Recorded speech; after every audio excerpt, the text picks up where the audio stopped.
Alright guys, welcome back to VALORANT News. Massive results yesterday in the Americas and the EMEA VCT, with pretty much every single team attending Masters Tokyo confirmed, and therefore as a result, pretty much most of the teams that we're going to see at Champions have already been locked in as well. Victor from NRG gives his thoughts on this format and says that actually it's deeply flawed, but nonetheless, NRG are just one series away today against a team that Ardiis reckons they should beat in Cloud9 from making it all the way. Very much interested to your thoughts in the comments below. Hit the like button if you enjoy. Subscribe if you're new as always, I'd greatly appreciate it. So Masters Tokyo coming up relatively soon. There's obviously the countdown is very much on. Most of the teams attending, we know full well who they're going to be. And before we get into the EMEA side, I wanted to talk about some drama actually that was going down here. So there was like a segment that was done, and they've done this a couple of times now, where the analysts on the desk get to listen into comms and break down what's going on. Now, should this be allowed or should it not be allowed? Because there's a debate that says that the team speak, as Drew Spark says from Sentinels, should be a safe space for open comms,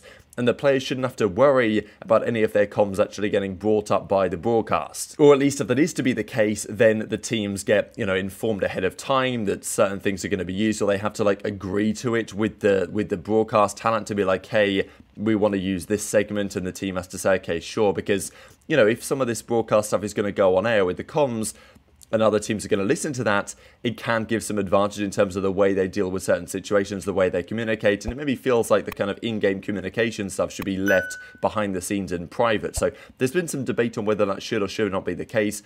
It was the same thing in Call of Duty a couple of years ago. They would do videos when they would kind of like the actual league itself would reveal the comms from a certain match, and especially if it was search and destroy in Call of Duty, or effectively what this game mode is with plant and defusing the spike, the teams were not at all happy about it, right? So there's a balance there between the teams are never going to want any of their comms used because there's no benefit to them, but from a content perspective it can be really interesting to listen to. So obviously the analysts and for the teams are going to say, yeah, let's not do this because they want to protect their players. The analyst on the desk would say, well, what, we want good content. So there's a big debate on that one that's been going down. But let's talk about the EMEA side, because last night we got the final two teams locked in officially. Na'Vi had to win only one series actually, because I just realized it's top 4 rather than top 3 that make it, especially because Fnatic managed to win lock-in, and therefore they secured one extra spot for Masters for their region. So Na'Vi beat Giants 2-0. Wasn't particularly close, to be honest, right? 13-9, 13-9. It was comfortable enough for Na'Vi, so as expected, they made it through. They lost a pretty,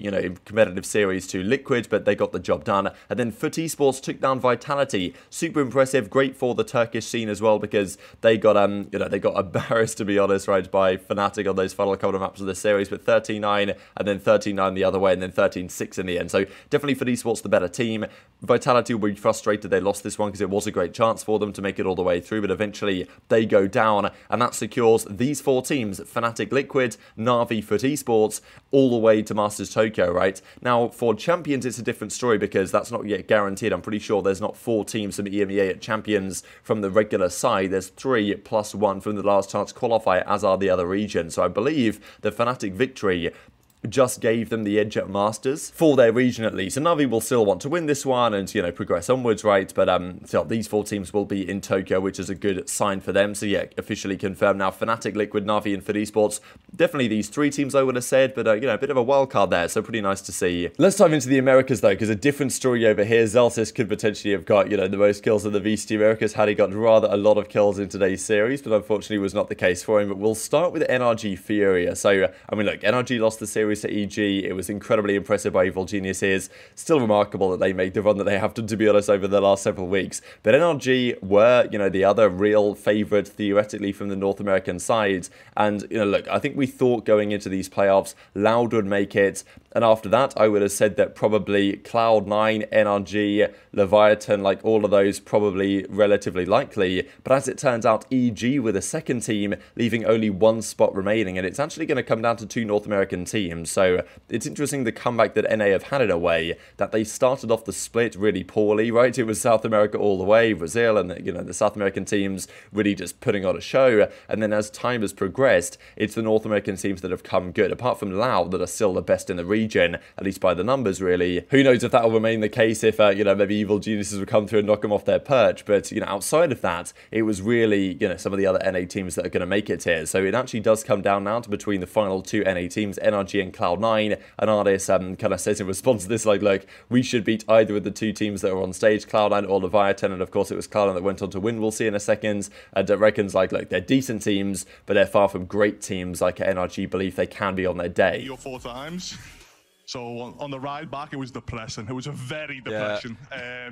But after that, like, we bounced back now. We've shown that we can actually, like, mentally recover. So I'm just happy we can actually perform. And yeah, that's in the past now. EG lost 6 pistols that series, and the next day they won 4. After you guys have out of 4. redid your compositions and went back to what worked, do you feel like that was just a little bit of a wake-up call that we're in playoffs now? That's not true. Sorry. I think we just threw. Is that true? I think. That's fair. I asked this loaded question. Now we just threw. I think the fact EG and going champion. Yeah, that is true. They won 4 versus Cloud9. That's true. I don't think anyone predicted it, and I don't think anyone should predict them to go. But somehow they qualified, so fair play to them. But I think it's our fault, to be honest. I think we threw that game, and I think C9 just got slapped by them. So yeah.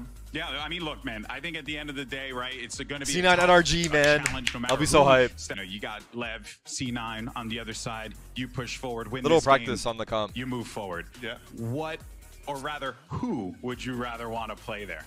And they're right here, so they can hear you. They're both mid, so like. Nah, listen, they're both decent. Like, they're decent teams, but we should beat both of them, to be honest. So I'm confident. Confidence is there. I respect it. You know, bold words from Ardiis, baby. Hey, brother, I appreciate you so much for your time. That utility now moved over. C9 NRG. It's a triple push and garage. We got the match we wanted. Just traded off here. Oh, NZR, damn.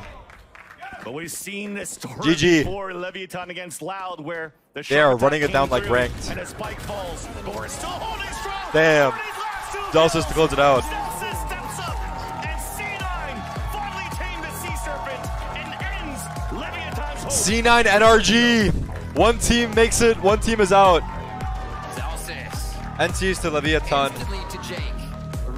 Tough way to go out, not gonna lie, because third map they just got stomped. So that sucks, but tomorrow's elimination, yes. Winner goes through, loser is out.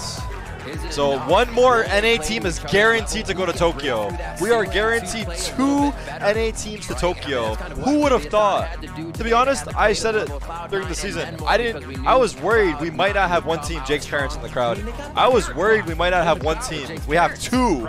So a 2-0 over Furia here for NRG. Of course, you know, Furia came pretty close to doing something over the last couple of days, but a 13-9, 13-10 competitive one, but Binds is always a good one for NRG. And when they win the first half 10-2, you feel like they're always going to find a way to get over the line at some point or another. A bit of a comeback from Furia, but it wasn't quite enough. And then Game 2 Haven also went the way of NRG at the end of the line. Cloud9, though, the other team on the other side of the story, the bold buff was, you know, they were trying to pull it through because, of course, with what Demon 1 has achieved over the last several days, looking to replicate that in some regards. And this is really competitive until Game 3, to be honest. Like, it was pretty close forwards. Like, Cloud9 won Game 1, Leviathan bounced back. But then the final game, it's weird in a way because this team, Leviathan, they used to be really good at Ascent, but it's fallen off massively for them over the last year or so, really. I mean, if we look at the numbers here, actually, Will Minder pointed out, during 2022, they were 4-1 on Ascent during the international events. This season, they've played it a few times and are 0-6.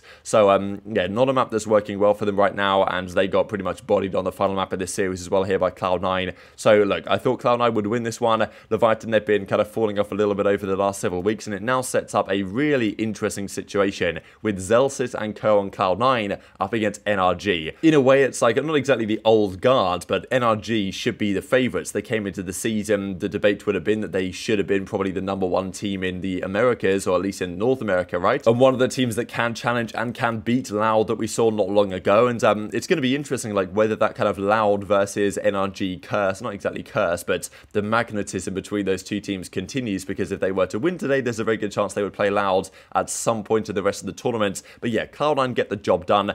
And they've had a real resurgence over the last several weeks, right? The fact that they're now 1 game away from qualifying for Masters Tokyo, but also the champions, is what's kind of incredible about this format, right? 13-8, 13-10, 13-4 back on Ascent was not competitive, as I just mentioned. And just a great series again. I mean, Jake here really turned up on the Omen. But that leaves things looking like this. So it's not as in EMEA, where all of these 4 teams are here. Only 3 of these teams are here. Loud and Evil Geniuses are guaranteed. And then Cloud9, NRG, that determines the final Masters spot and the final champion spot. It's kind of crazy how this is arguably the biggest series of like the entire season until we get to the Champions itself and Masters finals, right? Like, this series matters so much. Like, this series is way more important than even the grand finals here. And I think the format on this is somewhat flawed in a way, but I mean, look, it is how it is. I think if this was just to qualify for Masters, sure, but the fact that this also determines Champions qualification, it's just because there's only one split this season. That's the issue, right? There's only one split. There's only one season playoffs. There's only one last chance qualifier. There's only one Masters until the Champions itself. So it just means that things that happen for Masters therefore happen for Champions. And like, these matches probably mean more than they should, to be honest. But it's a big deal. It's going to be interesting to see, like, in a series so important, NRG, as Ardiis says, should win. They should have the experience to win. I would pick them as marginal favourites. But yes, these are the Tokyo teams. Fnatic, Na'Vi, Liquid for esports, DRX, PaperX, T1, Edward Gaming, Attacking Souls esports from China, Loud EG, and then Cloud9, NRG, and Champions will basically be the same crop of teams plus a few additional ones. So I'm not sure I'm a massive fan of the format, and Victor agrees. He says, look, these regular season best of threes and playoff games are probably the most important set of games if you want to play on the international stage. Not only do these matches qualify you for Tokyo, but you also make it a champs, which is a flawed system. So hopefully next year, if there's 2 splits, then qualification for Masters 1 will not guarantee champs qualification as well, which should probably be over a longer time frame. That's my opinion, but definitely intrigued to your thoughts in the comment section below. Hit the like button if you enjoyed, subscribe if you're new, take care, and I'll see you next time.